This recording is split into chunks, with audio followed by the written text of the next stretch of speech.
And I just want to welcome you all to this talk. I'm excited to be here, to have you all here, to have this amazing panel with Korakrit, with Thi, with Tung, moderated by Julia Bryan-Wilson, and also you, Xiaoyu, and and afterwards a performance by Tung, I think. So it's going to be like really a dense program, so I don't want to take too much time.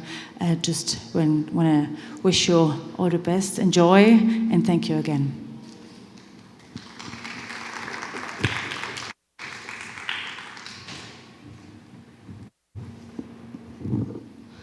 Thank you, Anna. It's definitely a pleasure to be in São Paulo. My name is Xiaoyu Weng. I'm the artistic director of the Tanoto Art Foundation. It's my first time in Brazil, so really taking in a lot and very happy to be here. It's an honor. I want to introduce a little bit about the Tanoto Art Foundation. We are a foundation, non-for-profit arts organization based in Singapore. We wanted to connect people to the art of our time. And we're also very interested in creating more South-to-South collaborations to connect artistic communities in Southeast Asia and Latin America and beyond.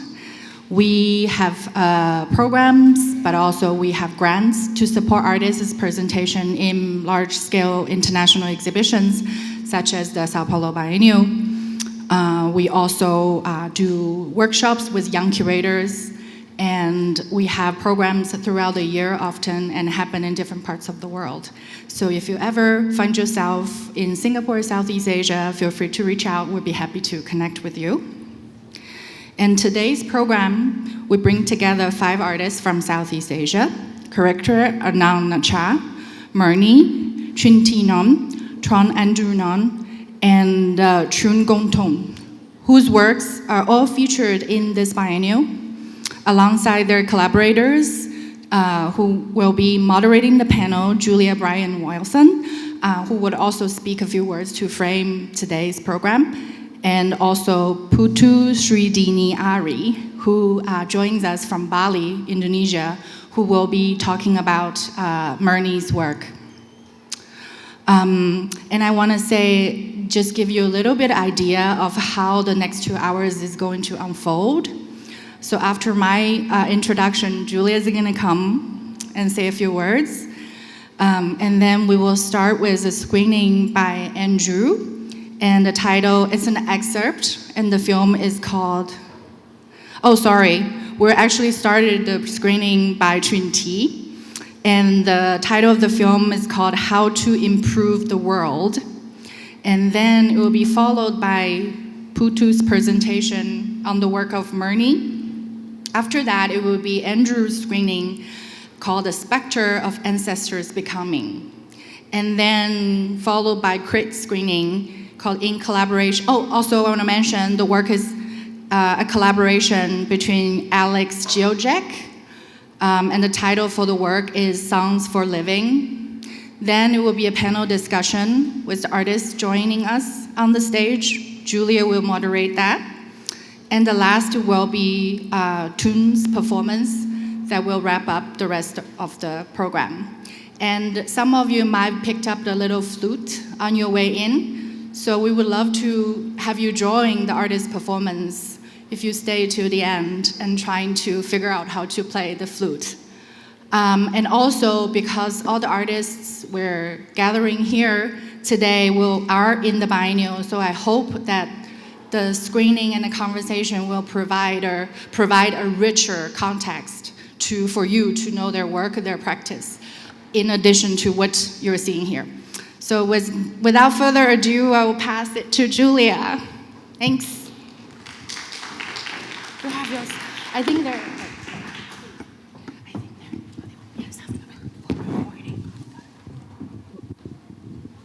Is this on? Yes. Boa tarde. I want to thank everyone at the Tanoto Art Foundation, Xiaoyu and Bing, for this invitation, and also to the São Paulo Biennial. I'm really honored to be in dialogue today. I want to thank my fellow panelists who are here for this event, Thank you to the audience for spending a few hours with us, and a huge gratitude to the staff and to those providing simultaneous translation and sign language. Thank you. Muito obrigada. It's such hard and vital work, translation. And I want to extend my congratulations to the whole Bienal team, not least Bonaventure and Anna, for their rich and thought-provoking propositions. So, as Xiaoyu mentioned, I'll be offering a brief reflection before we turn to the screenings. I want to start with a quote from the reader that accompanies this exhibition, which I find to be an essential compilation of texts, including essays, poetry, and manifestos that serve as a theoretical handbook for a show filled with a polyphonic chorus of powerful gestures, artworks, and images. And this is the reader. The quote is from a poem by the poet and painter Etel Adnan that she dedicated to the Black feminist June Jordan. She writes, "We stand alone. Armored vehicles gather the young in deadly harvest. Marchers, protesters, chained and unchained, with feudal songs on their lips, sacrifice to the last god of peace." I invoke these words by Adnan because as we gather, horror and genocide are unfolding in Gaza. Immigration forces are kidnapping Korean workers in factories in the USA. Military police hurl stun grenades at pro-democracy students in Serbia. Protesters in a national uprising about economic inequality are killed in Indonesia, and on and on. The litany of atrocities grows longer every day.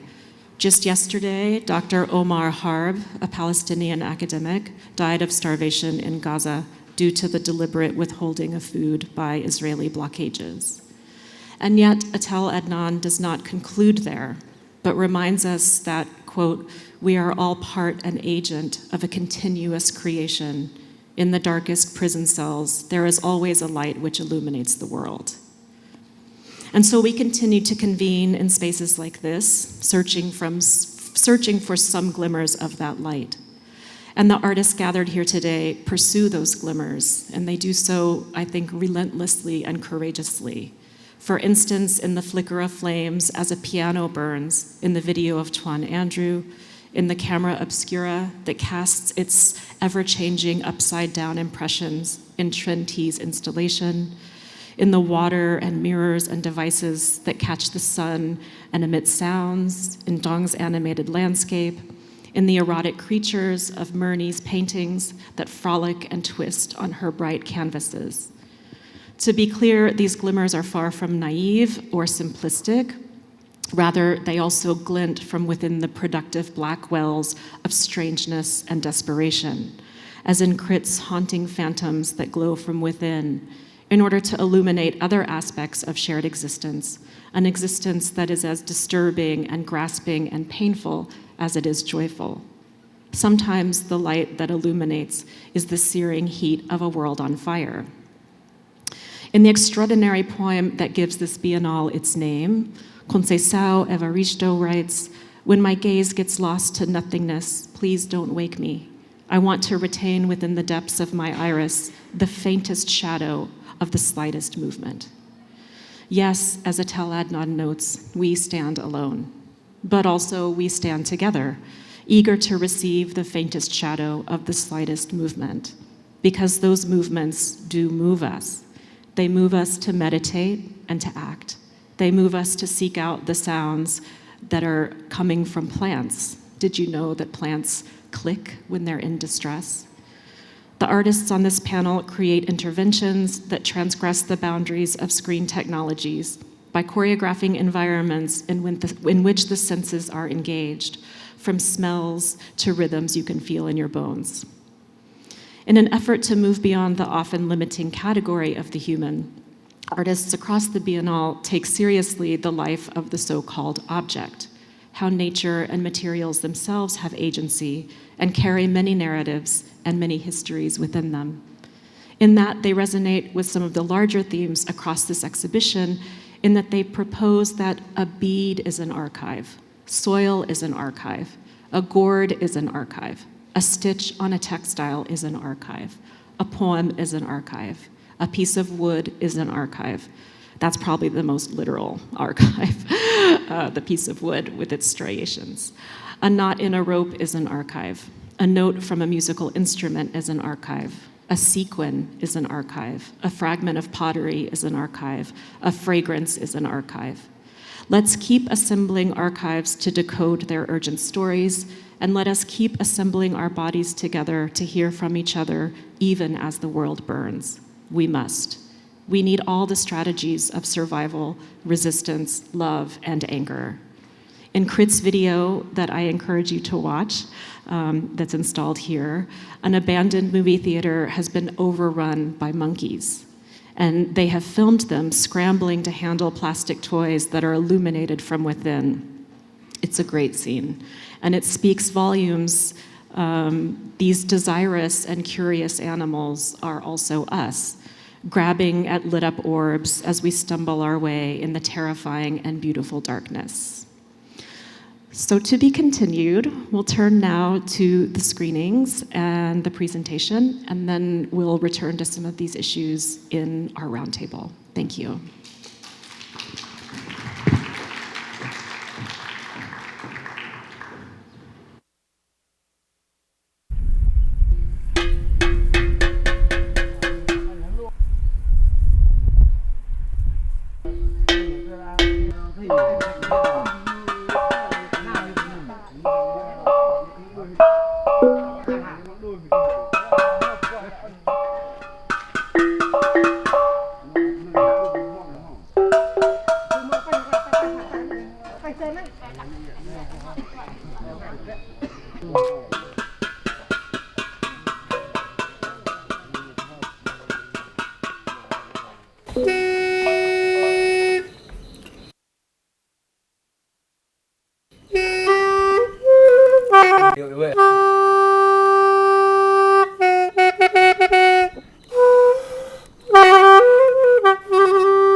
Your earliest memory, are they sound or image?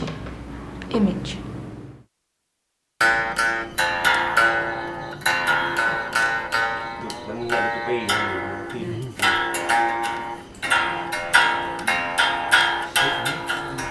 Cái tai. Nhà ghẻ, lại ghẻ. Nhà. Okay. We have a little problem. Yeah. Look at the landscape. It's fogged.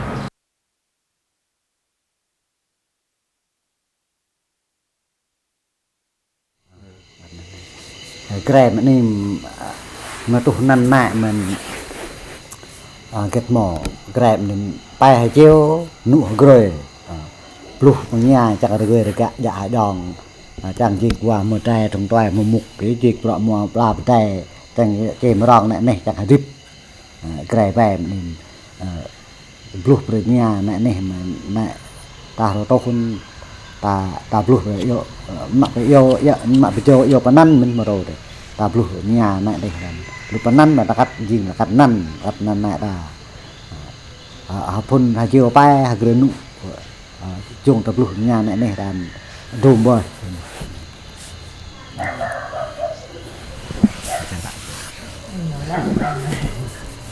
Thế thôi, giống anh vừa nói. Là những người sinh ra thì bắt đầu người ta phải thổi lỗ tai. Cái người ta gọi là bôi trâu á, là những người bấn năn á, là những người mà trong làng này có một người chuyên vào phải làm lễ cho đứa nhỏ đấy. Thế sau đó người ta mới lấy cái ông tre, ông nướng, người ta thổi vào, người ta sẽ nói đấy, cái lỗ tai của con sau này là sẽ biết lắng nghe.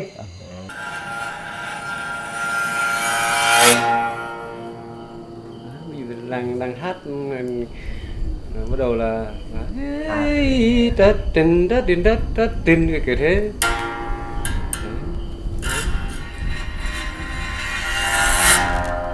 tìm cái gọi là hết của ngày xưa, người ta tìm cái gì người ta gọi là gió bão ấy.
Âm thanh à?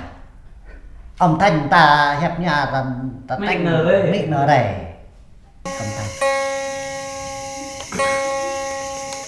Chỉ có 5 nốt thôi, ngày xưa 5 nốt thôi, không nhiều đâu.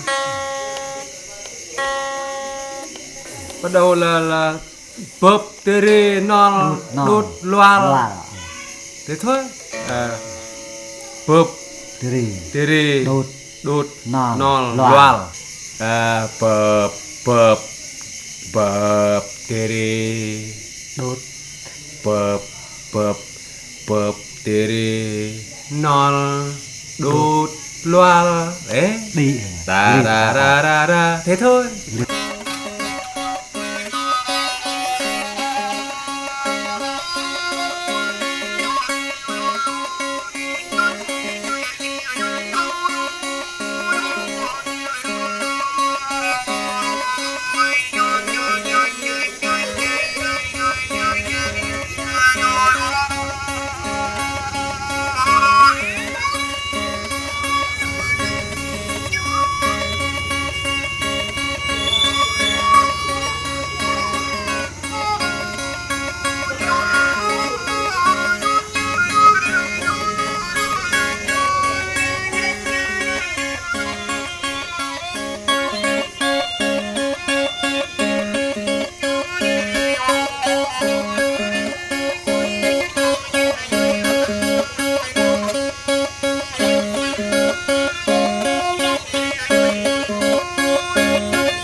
A sound is something that comes from an action or an object.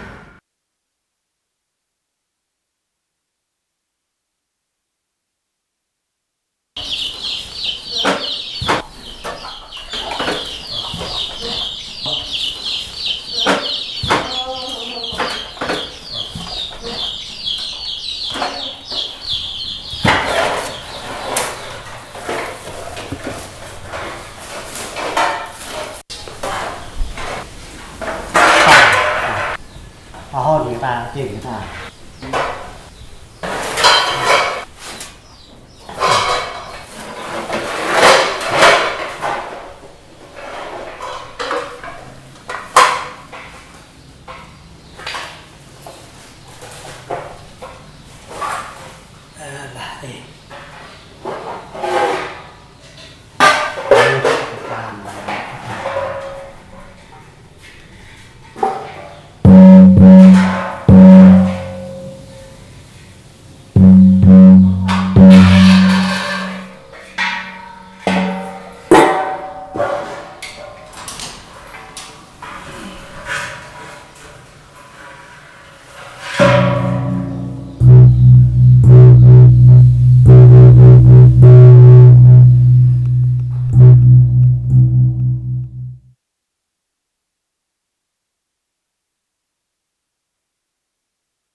Hello, good afternoon, everyone. My name is Putu Sridiniari.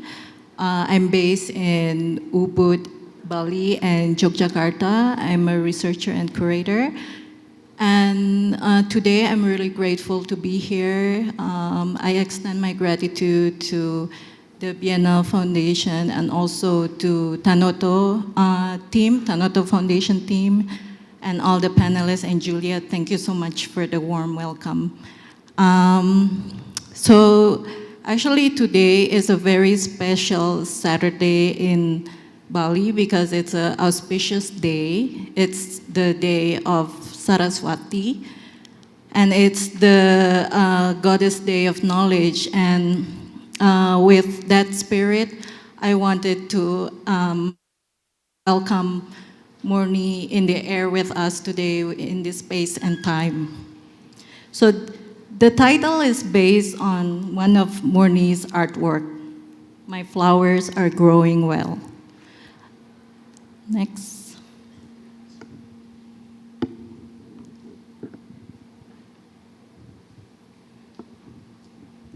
So this talk will trace Murni's life and work as a story of friendships and relationships overlapping my experience as someone who was born and raised in Ubud in the 90s, in the same timeline as the start of Murni's career. I'll begin with situating Murni in her early career, her connection with women's art associations throughout Bali and Indonesia, even the wider network of foreign artists or Indonesian artists. Through personal memories and materials from the archive, I aim to show how she developed and distinctively shaped a visual language about bodies / beings, sexuality, her vivid dreams, and personal history. The presentation will situate Murni not as a biographical figure or fixed subject, as she is often portrayed, but as a relational being whose work was both shaped by and generative of the worlds around her. So when we talk about Murni's biography, actually up until now, at this moment, I still have to cross-reference because the data is what you call, there's many sources that says many different things, and we also don't know like about the dates and place because in Bali at those days, like people don't use the Gregorian calendar, so let's say in her identification, Murni was born 1966, and she passed away from cancer 2006. So she was born in Bali, but she was her family and her was part of the transmigration program of the New Order in Indonesia. So she moved from Bali to South Sulawesi. Her early years were shaped by migration and labor. She has worked as a child laborer from the age of 6 years old. Some accounts say middle school, but from early age she was working as a domestic worker, and then she worked as through factories, garment factories, and she also has worked in silver factories when she moved to Bali, and eventually she settled in Ubud, where she studied painting with artists in the region. This was also a time of growing artistic infrastructure for women artists in Bali, which I will delve into further later, in which serve as vital spaces for Murni's growth. At her career's height, she exhibited in Australia, Italy, Hong Kong, Thailand, Japan, Germany, and the Netherlands, and also in venues across Indonesia. Next. So to have an imagination, this is on the left one of her early works from 1994. And then on the right is her work with metal iron sculpture before she passed away in 2006. Next. So I will take you to a trip down the memory lane to Ubud in the 90s. The 90s marked Ubud roughly 80 years of contact with artists and art practitioners from the colonial times to the 90s, which tourism proliferated everywhere. So since the 1920s, the royal family of Ubud has been opening its door to foreign influences. The result is an art collective known as Pitamaha, and with tourism, it helped create Ubud as a magnet to artists to live there and interact with the Balinese. Also, a kind of shift from devotional art practices to forms and styles, which is an amalgamation of foreign influences, further enriching the art scene of Bali. So this is a picture from my own family archive to give you a glimpse into what it looks like in the 90s, when it was also the timeline of Murni moving to Ubud. So usually in the villages in Ubud and surrounding, people start to paint, and they start to sell paintings inside the compound. So Balinese live inside a compound, and each compound has a gate, and usually there's a sign which says like painting to order, or artists. They start to identify themselves as artists, because, so this is also a new thing. It's kind of like a democratization of painting. In the past, people only paint for devotion and for rituals or for the kings, but now they start to sell painting and like claim themselves as artists with individual art practices. So these are some pictures from the archive also. You can see on the left, it's foreigners interacting with people in the village. And on the right is what the interaction used to look like in the villages starting in the 50s, maybe earlier. So this one is a photo by Malaysian architect Datuk Lim Chong Kit. You can see in the above picture, the kids are watching the adult draw, and usually from this observation, they create kind of like a will to draw, and after that, they develop their own artistic judgment and visual language. And also the picture below, they create their own shows. And my grandfather used to share with me that in the past, after people paint in the studios, they usually gather in the village headquarters and then share about their practice that day. And afterwards, they kind of like create kind of innovation from each dialogue. So next.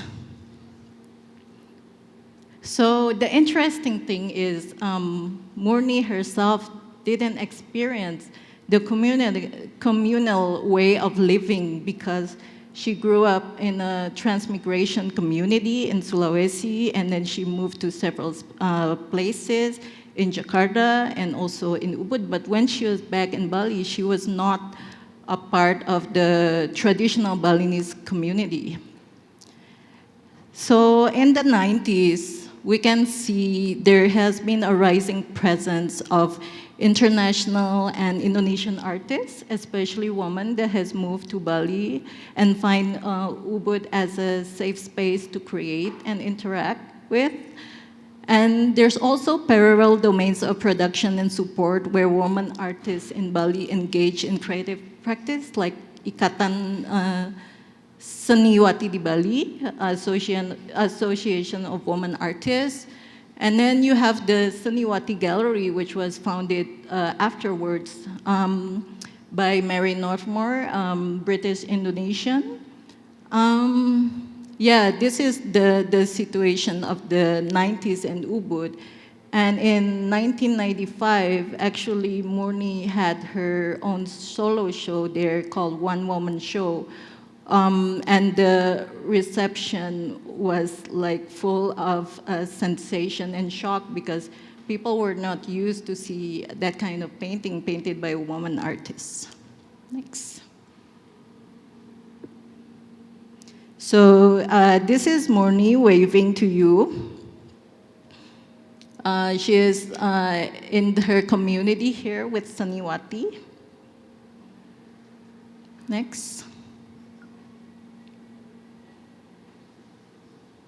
So moving beyond their roles in a traditional setting, Balinese women artists found ways to continue their artistic heritage and nurtured new positionalities. They immerse in community, market, education, and network.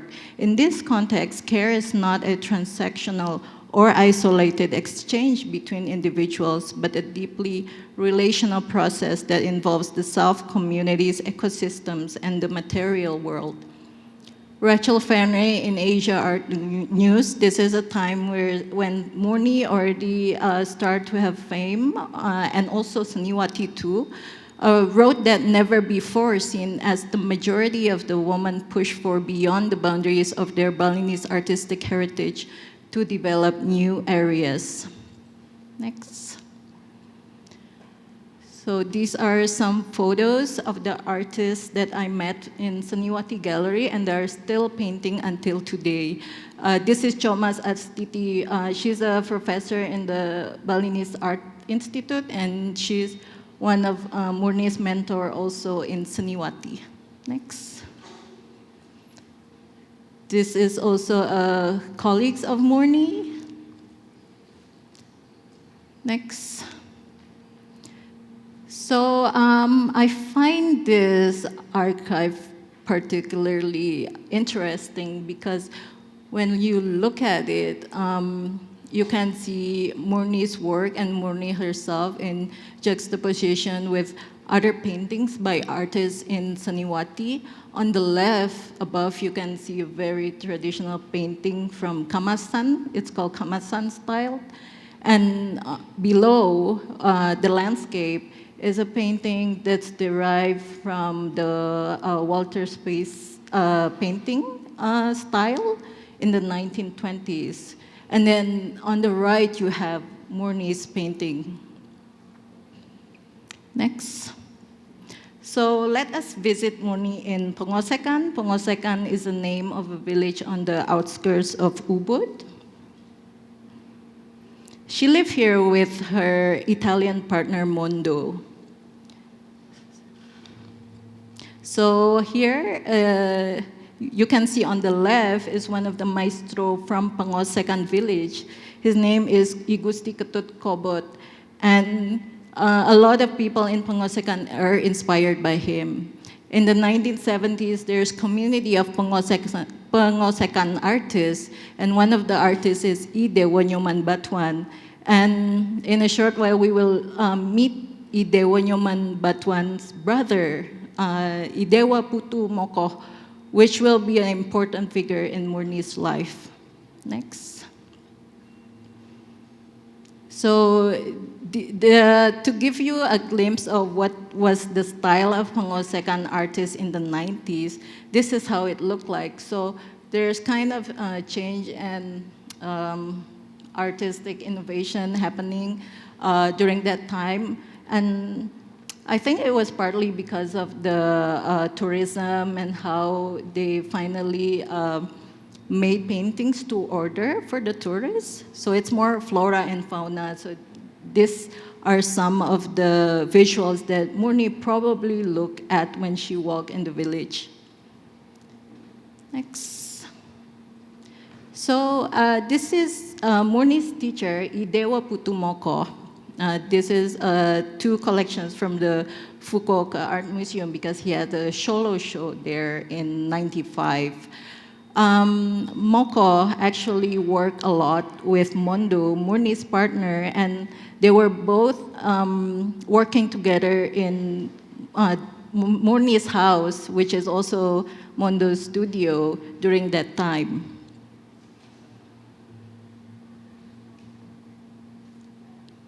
So these are some examples of Murni's paintings.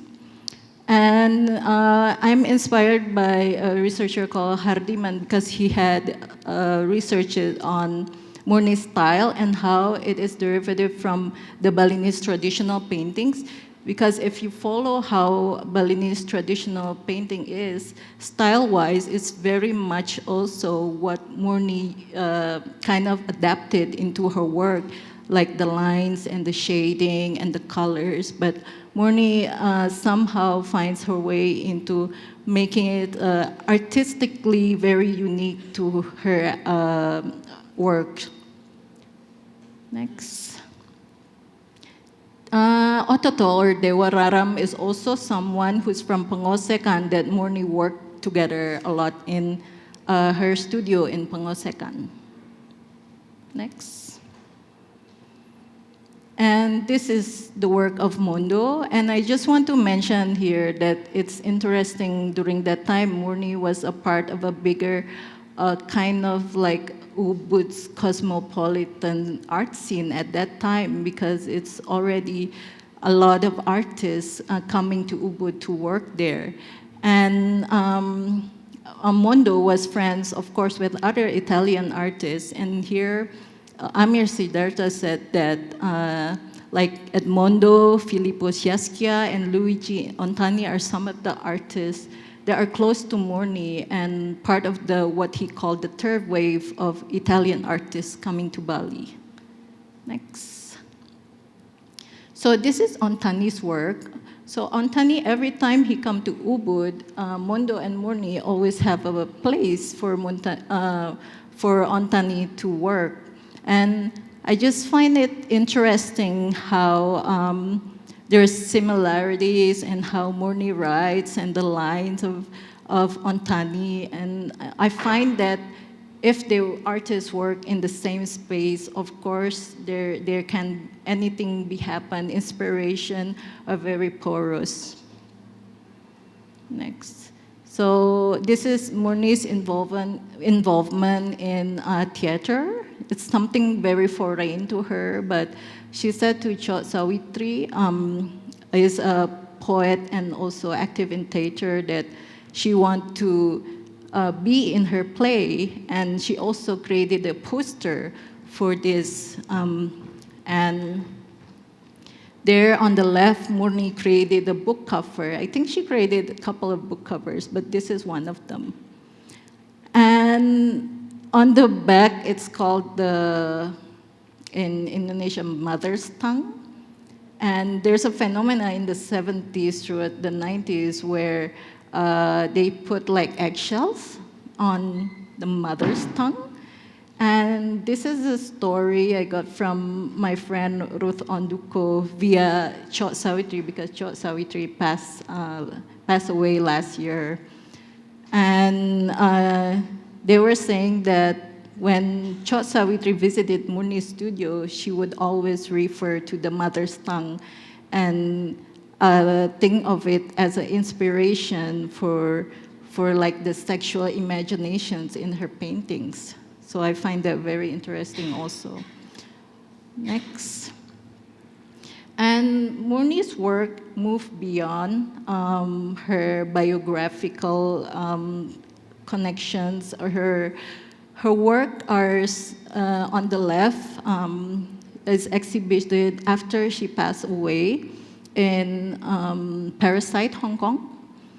And on the right is a work that was made for the Latitude magazine that was commissioned to her about the female genital mutilation in Lombok. Yeah. And this is just a bit situating Murni in the Indonesian socio-political context. So it was the time where the New Order was ending in the 90s, and also the rise of what they call the Sastrawangi literature, where one of the sensational novel was Ayu Utami Saman. And by that time, Murni was also well known throughout Yogyakarta and Jakarta, and people started to relate more to her work. I mean, to be a conduit for various discourse on woman artists, on gender, and bigger issues other than her personal story. And next. Yeah, and Murni also loved to travel. I think she would love to travel more by the end, before she got chemotherapy in Bangkok. But these are some paintings that she made before. It's called My Style in Cambodia. And next. And in her later years, she also developed akin to kind of produce works with soft sculptures, because she saw her partner Mondo sewing with some textiles. And I think it's also because she has worked in a garment factory before, so it's very close to her. And on the right is Dolls by Murni from the 2016 Merayakan Murni project by Ketemu project in Bali, which created kind of like a space and hub for celebrating the memory of Murni, of her relations, friends exhibited also with her, like Citra Sasmita, Mela Yarsma, and other artists from Indonesia also celebrated Murni during that exhibition. Next. Yeah. So now we arrive at the question of the Murni legacy. These material entanglements continue to resonate today in curatorial framings, in the uneven terrain of institutional recognition, and in how we read women's artistic agency today. In staging this encounter between Murni's traces and our critical present, I asked, how does her legacy shape, illuminate, or even constrain the ways we imagine women artists in Bali and in the world at large? Murni's works were never isolated gestures, but connective threads woven through her teachers, her friends, Bali's restless art world of the 90s, and the broader struggle of women's voices in Bali and the world at large. They remind us that art endures not in isolation, but through relation. Thank you.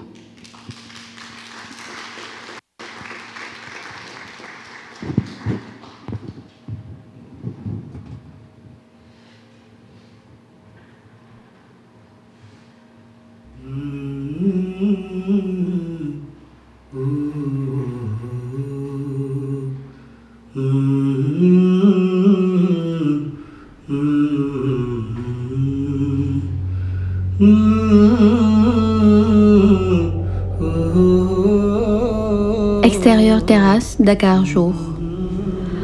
Une vieille dame vietnamienne, Mam, est assise sur une chaise sur sa terrasse et enlève le foulard qui lui couvre les cheveux. Une jeune fille sénégalaise, Fatima, s'approche et commence à lui peigner les cheveux.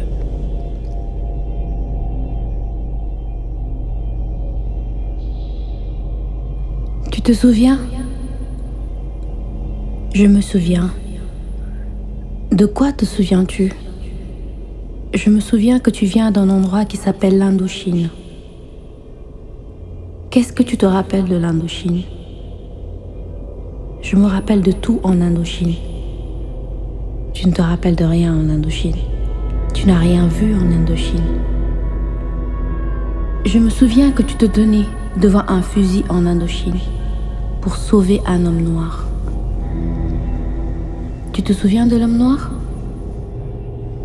Je me souviens. Le soldat noir est mon grand-père, parti se battre en Indochine pour les Français. Le soldat noir est-il revenu? Je me souviens.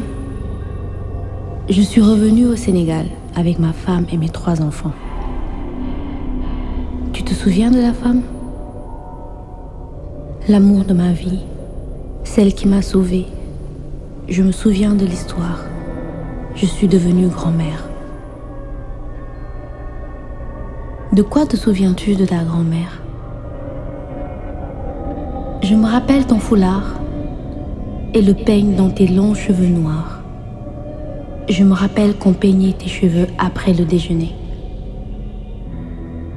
Tu te souviens quand tu me demandais pourquoi mes cheveux étaient raides? Je me souviens qu'ils étaient plus longs que ta tunique. Tu te souviens de mon village? Je me souviens qu'à Dakar, tu avais 14 enfants, 34 petits-enfants et 46 arrière-petits-enfants. Qu'as-tu oublié? Rien. Je me souviens que tu as presque 90 ans maintenant et que tu ne peux plus voyager, que ton rêve de retourner un jour au Vietnam est mort il y a longtemps. Tu ne te souviens pas de moi. Je veux me souvenir. Je veux que tu te souviennes pour que je puisse oublier. Je me souviens que tu nous as appris qu'il n'y a pas de honte. Il n'y a pas de honte dans les chemins que nous avons empruntés. Je me souviens que tu n'aimes pas parler de l'Indochine. Il n'y a pas d'Indochine. Tu te souviens du passé? Je me souviens de mes parents. Tu te souviens de quoi encore?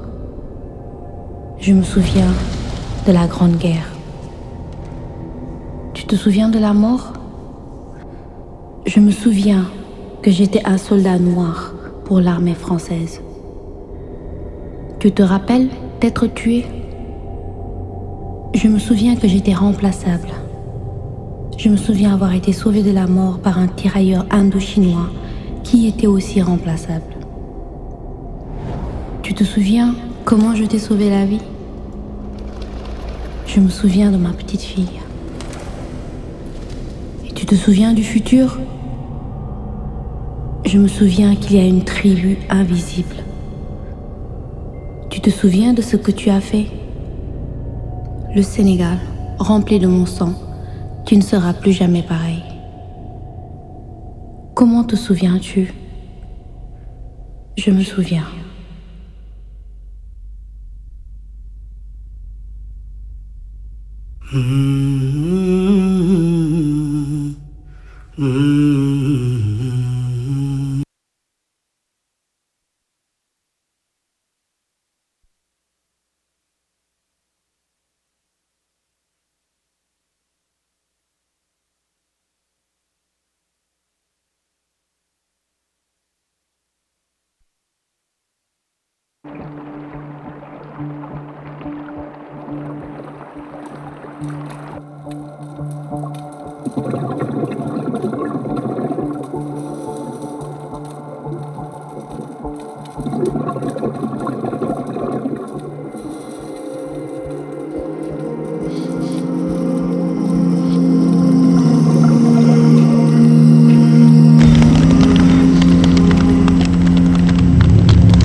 two forces that rule the universe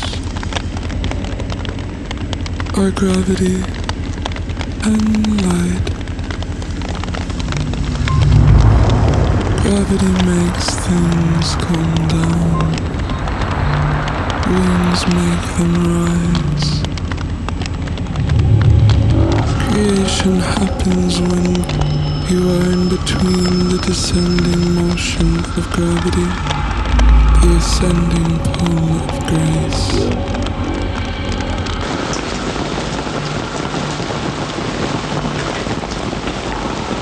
And the second form of grace.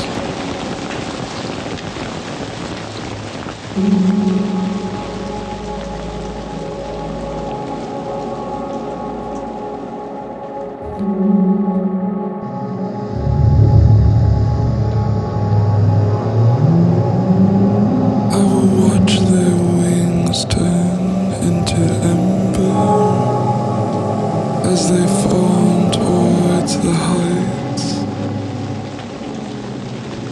They will no longer recognize themselves.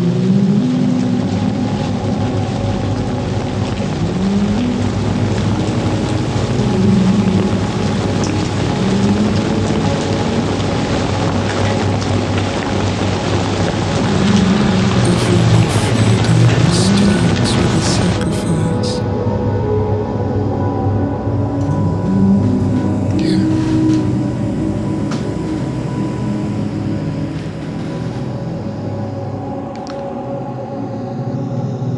You ask me how to pray to someone who is not, and all I know is that prayer constructs a velvet bridge, and walking it we are aloft, as on a springboard above landscapes,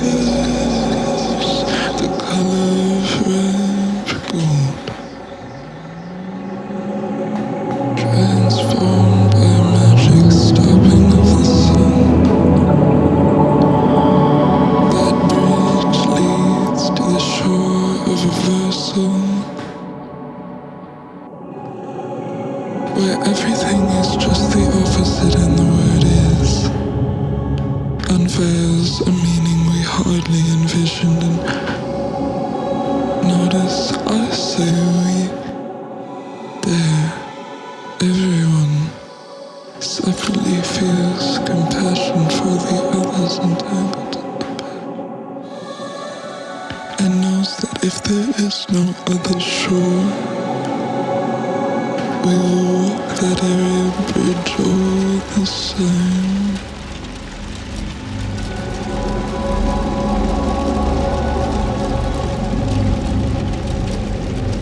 All the same.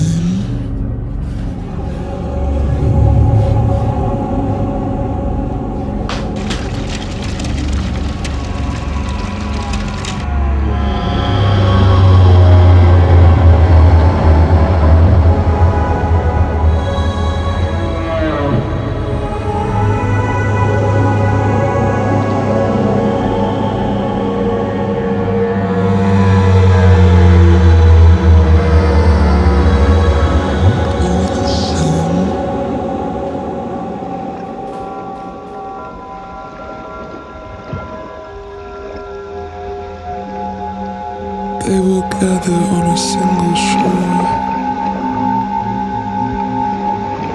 the ocean that they must cross, the chaotic darkness that their very illuminations make, where the two leviathans dissolve into one.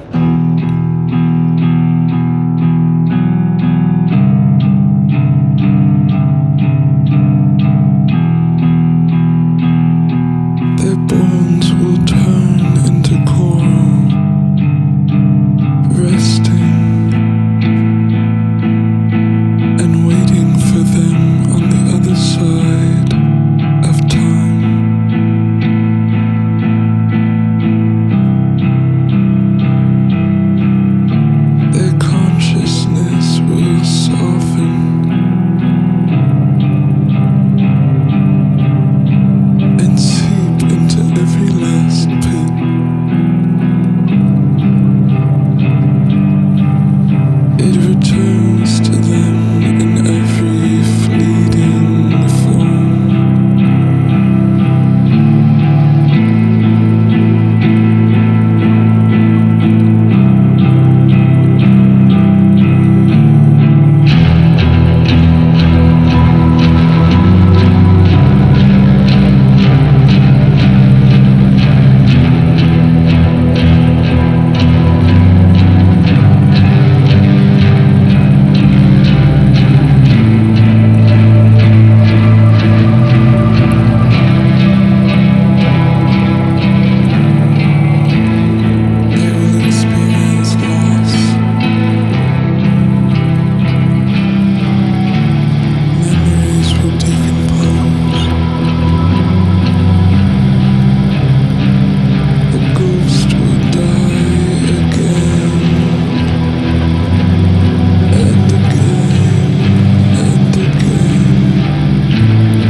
Because in this world, flesh is limited.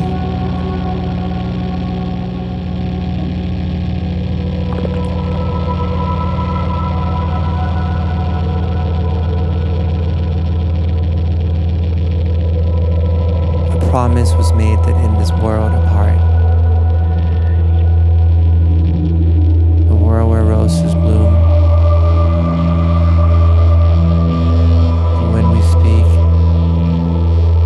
angels will sing from above.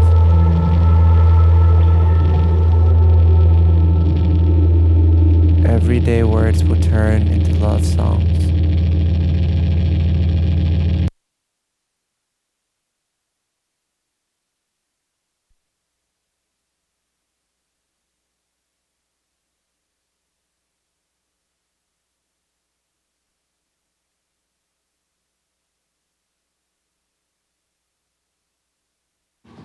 So I'd like to invite the panelists to come up and join me.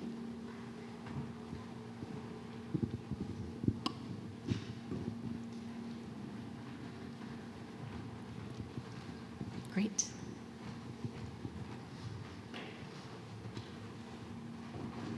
I encourage everyone to see the other pieces that are on display by Trinh Thi and by Murni and by Krit. They're amazing, and this does add a lot to the kinds of projects that they're engaged in. Are you set? Great. So the first question I have, which brings us back in some ways to some of the overarching themes of the Biennale, is about sound, and sound as a way, sound as a human utterance, but also as a more than human utterance, as an utterance of a floor creaking, of a siren, of music. I'd love to hear both of the artists and also Putu, if you want to speak to the question of listening. So there's the emanation, of course, which is sound, and then there's the receiving, which is listening. And I'm curious how you approach the kind of politics or the ethics of listening in your practice, and for Putu, maybe also listening as a research project.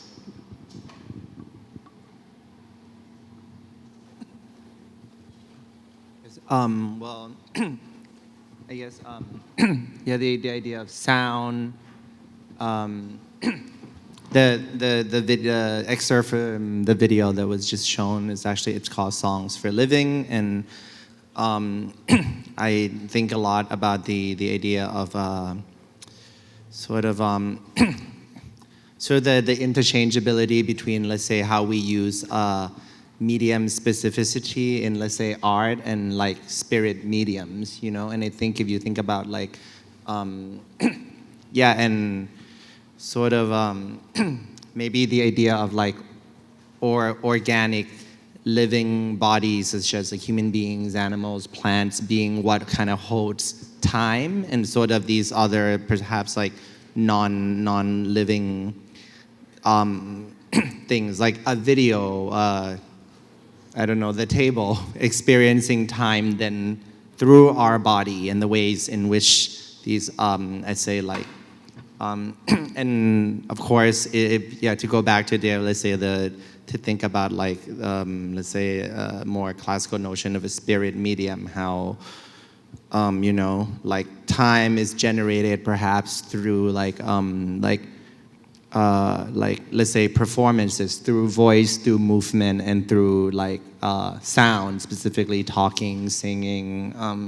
Yeah, so I do think a lot about sound. I think for me, both listening and making sound. And the video that was just shown was after, actually happened right after COVID. I went to live in Bangkok during COVID and was pretty isolated. And then this was sort of like coming back to New York after things were unlocking. And, you know, there was something very much about bodies coming back to the collective, you know, and sort of like going to concerts, being together on the street. And I really wanted the sound composition of that piece, at least, to accompany these sort of poetry, was mainly through like non-digital sounds like guitars, drums, sort of spoken word. It was mainly a lot about like bodies, even instruments that carry this sort of analog sound, perhaps, you know. And yeah, and then in terms of, let's say, the piece that's being shown in the biennial, there's something really specific where I took over an abandoned cinema. Taking over meaning I filmed and recorded sound in this abandoned cinema that's overtaken by monkeys. And I was really trying to think about this cinema itself as almost like the medium or the animistic bodies and ways in which I can sort of like manipulate or stage or intervene to create sort of these, these basically the recording, what you see, that's the work. So there are sounds of monkeys moving through different materials, through different temperature. So that's, I guess, how I deal with sound. Yeah, so for me, I used to work mostly with film and moving image and kind of like more visually based works. But I've been moving more towards sound and listening in the last few years. There are so many reasons and why sound was and listening was so attractive to me, that it's difficult for me to kind of give in a few words. But there are so many things. Like, I think like even when I was working with images and the camera, I was already kind of like having issues with the power dynamics of the person who framed with the camera or looking through the camera and the subjects. And I always found that relationship kind of like, problematic, and I kind of wanted to get out of it. And I found that in working and being with other people, listening is much kind of a better mode for me of being with others than looking at them through the camera. And I also kind of interested in what is happening outside of the frame rather than inside. And also I've been more and more interested in the kind of ecological things, and I think sound is it's so environmental. It's belong to the space. And it's very hard to contain, like the image. It's happening all around you. And so many reasons. And I also like to work with traditional and indigenous musical instruments, because to me, they came also from nature, but they also came from culture. And it also have the kind of embedded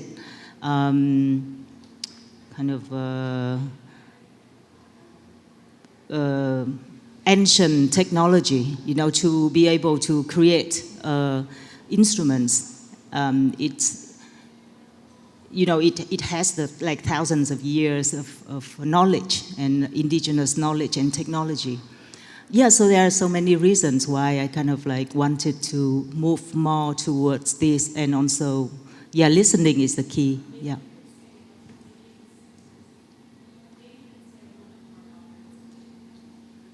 Installation here. So it's a continuation of my work with musical instruments. And the key thing for me is to find a way to connect the playing of instruments to forces in nature and kind of invisible forces. And sometimes it can be spiritual or animistic. I think in Southeast Asia, and I think probably in Brazil too, we are still, connected to the roots and the ancient and, the spiritual things that we cannot see.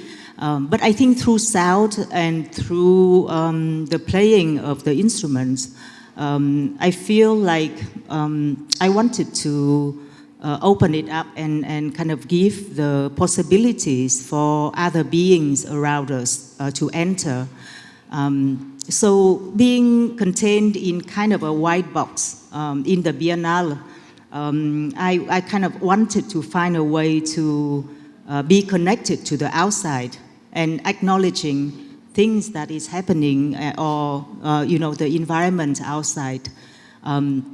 So I curated this very simple camera obscura in the room through the hall, so you can see the image of the city and the trees and the clouds upside down, and the instruments play in response to the amount of light coming in the room, and also interacting with the human voice and the movement of people. That is for me, it's kind of like a metaphor for the presence of human and technology in nature. Like in the forest, like if the people are there, the insects or the animals would be silent.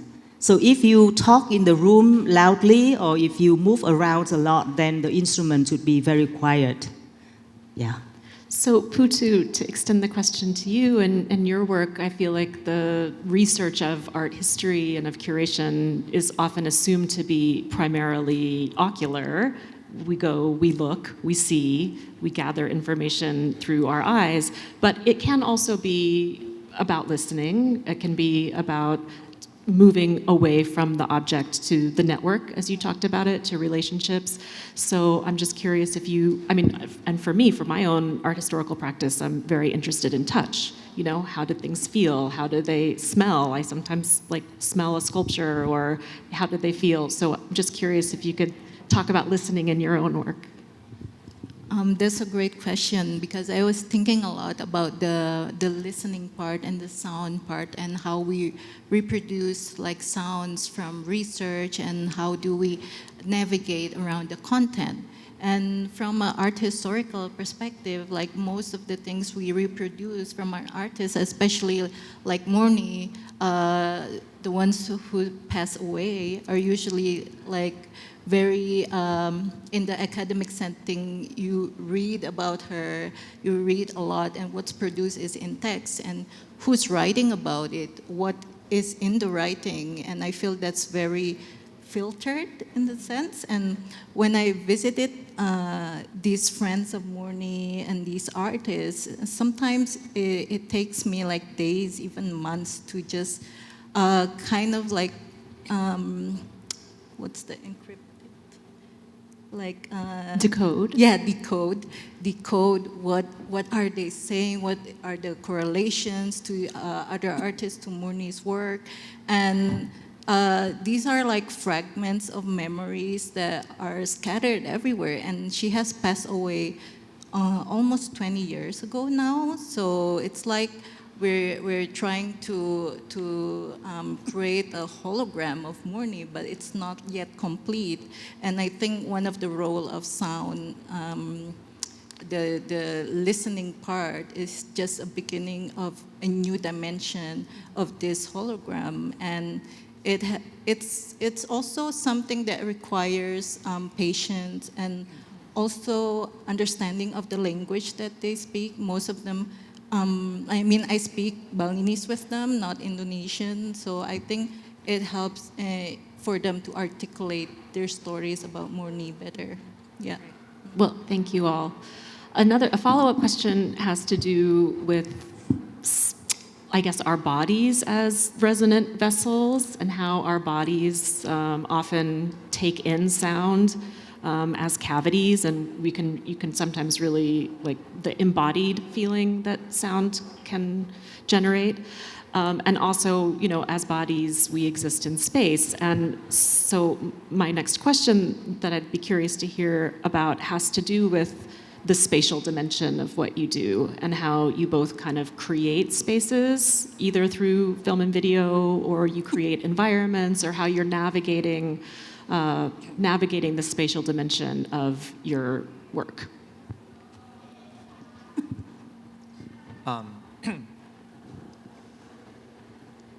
Before I get to that, I forgot one thing I wanted to say, which Bonaventure said about sound in the whole exhibition. During, I think it was like an opening brunch or something, where I think he said, in this whole exhibition, there's lots of sound, and they bleed into each other, and you hear the sound of the outside, and it's kind of like intentional, because in the loudness of sound, you actually hear the silence of poetry, you know. And I and I was thinking about that a lot, actually. I think in the way, in this like I think for my work, the kind of like over sensorial kind of experience is always something for me, like a like a framing to perhaps get to something else. In terms of space, I guess, yeah, for me, you know, I for the work that I did presented for the biennial, I was working with two spaces. One's like an artwork that I created, and then like a stage to perform in, and the other one is this abandoned cinema. And in both of them, I would say like there is maybe perhaps like a deep height. How do I say it? there's been an effort in, I guess, in my work for the past few years to perhaps like kind of like you take out the image in a way, or the priority of the image, and perhaps like deprioritizing sort of like written or spoken like language in a way, you know, and then to think about like for me I really try to think now more sensorially through sound, through light, through air, and I think in the installation it's kind of like perhaps what I was you know, like trying to do perhaps. Like half of the film that I was presenting in this biennial is filmed with a thermal camera, so it's kind of more about like the idea of seeing bodies as heat, and you know, and how that heat kind of changes, and you know, the air has a temperature, it touches you, it touches like every material kind of becomes sort of like red on a same register. Yeah, and I guess, yeah, that's perhaps how I think about it. I mean, the piece here is a video installation. There's other spaces. I think for me, darkness is quite important, and maybe this particular installation doesn't really show it because it's a more traditional video installation. But in the spaces that I was filming in, and I guess from my own experience of making the work, so much of it was making it sort of the idea was that it was supposed to be a horror film, because so much of the process of making it was kind of in the unknown, right? Like working with monkeys, they're kind of like quite dangerous, like filming in pitch black spaces with thermal camera and so on, you know? So the idea of taking vision even out for me as a maker of the work. Yeah. For me, the space is definitely very important, and it's usually very site specific as well. It's not only the space, but even other elements of weather. Like, and I use a lot of instruments that are made of natural material that is actually changing with the climate. Sometimes it's the flute, when it's very humid, it changes, it's so organic. So I feel like it's really related to the space and the environment. So a lot of this work would have to be conceived with the space in mind, and even the history and the memories of the space as well. So, and also the other thing is I feel like I really love working with sound and with presenting it to the audience, because I feel like with sound and listening, the audience rely on your own body, and not so much on your brain. I mean, like, yes, not, and I think the listening is so much more kind of basic and physical and innocent. I say more innocent than the eyes. You know, the eyes are very much trained. Sometimes I feel like it's too trained, that when you see work, you, like, the analytical is taking over. But I think the listening, it's more emotional, and Another artist in this show who has a 4-part project that's exactly about the politics of listening is Sharon Hayes, and she's actually in this audience. And she has this famous statement, which are, the ears are the only orifice that you can't close. So there is, I think, you know, we often think about vision and the power that lies within the gaze. There's also the refusal of closing the eyes, but sound also kind of comes at you, and it's very difficult to block it, I guess. So it's also, I think there's all kinds of interesting ways that we absorb, deflect, process these sensory mechanisms. Yeah. So Putu, I don't know if you want to say anything about Murni in terms of, I mean, you've laid out such a beautiful geography of her, you kind of spatialized her practice for us, but maybe just even like formally, how the work grapples with space or deals with flatness, if you had any comments there.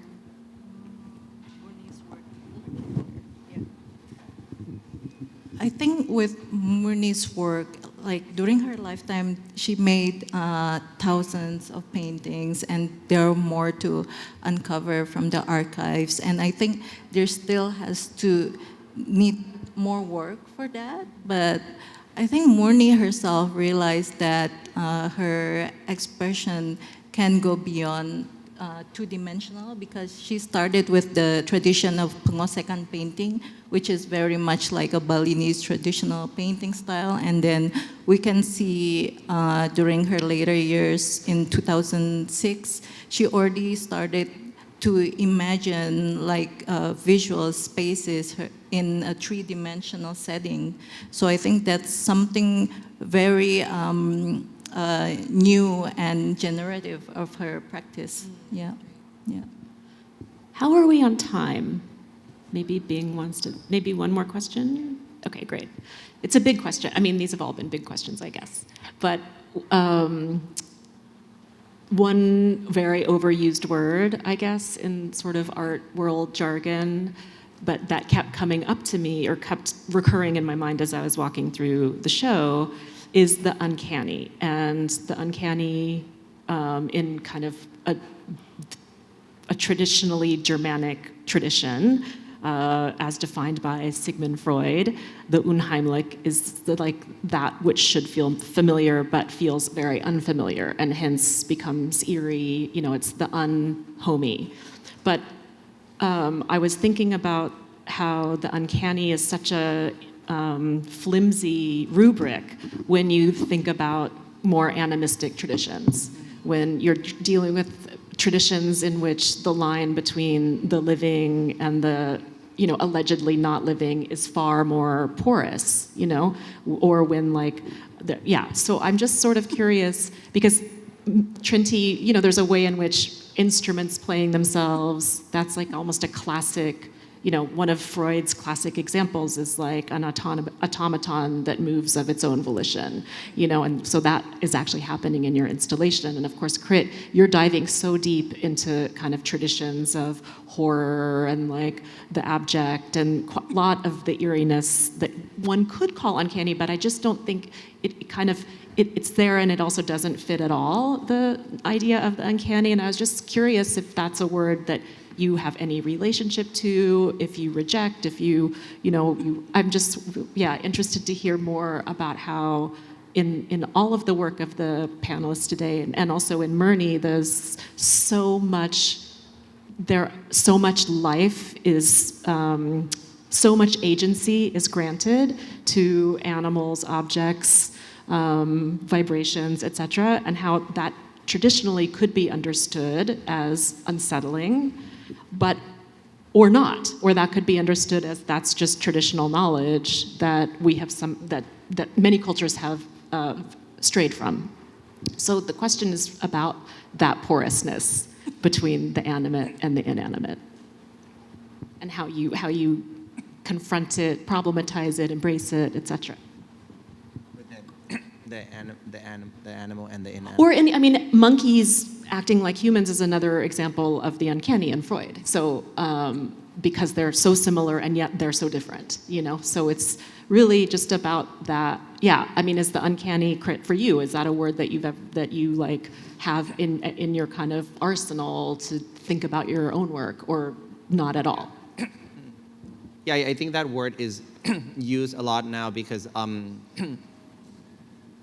you know, I think there's multiple words that are used a lot now, both in art and in the world in general, to describe whatever this hyper sense of reality that we're living in that's mediated through, like, you know, both like not just technology, but ideologies and everything coming together and seemingly to go into this, like it's a very interesting, problematic time that we are living in, and I think, you know, as artists, there are, like, you know, our work is that it is the one place where, like, spirituality, politics, fantasy, like kind of like a kind of sort of what's it called, like even like morals can kind of dissolve in a way, you know. For me, like yeah, like I guess I'm I think that's the maybe for me, like that's how I relate to the word uncanny. And I think the work or the practice for myself is a way to process all these things through like forms or materials that exist that kind of lend itself to it. Like the monkeys was a kind of national problem in Thailand that I'd been following since since COVID, and then but I think also working with them kind of there's also a kind of problematic relationship like as soon as I engage working with them, and it's kind of like, and it's very like monkey versus people, monkey displaced people, but also like the way they're dealing with it. Yeah, it's like problematic on every level. And I think like when you engage these materials, you end up engaging these politics, and you end up engaging like trying even in yourself to answer questions that are kind of uncanny questions, where what's it's not even right or wrong. It's like, how do I deal with these sets of things? And in a way, that's how I feel about animism as well, as certain sacred things get more profane, certain profane things feel more sacred. And then I think in our lives now, we deal with these more absurd questions all the time. And I think maybe, in art, it actually is this one special place where you kind of could negotiate it. Somehow I don't know if it's with more sense, but it's definitely a toolbox that at least is like, you can kind of think about these questions, or at least put them you dive in and you make it really extreme, you know? Or put it into form at least to communicate. Trinh Thi, any thoughts there? For me, it's just mostly about giving up more and more of control and collaborating and acknowledging the possibilities of other beings that maybe we are not aware of. I don't know myself if spirits are there or not, but I'm ready for that possibility, and I love the fact that they all come in to join, either being a performer, co-performers, or an audience, and and it's about decentralization of the human gaze. And I will say, I feel like your work, your installation here, does feel like this very intimate, ritualistic conjuring, because it's the darkness, the camera obscura image that's so kind of ghostly and has always felt a little bit like magic, and then the instruments playing in this haunted chorus almost that's in relationship to the movements that are happening in the room does feel like quite otherworldly, and so I think that it really works to reach those registers.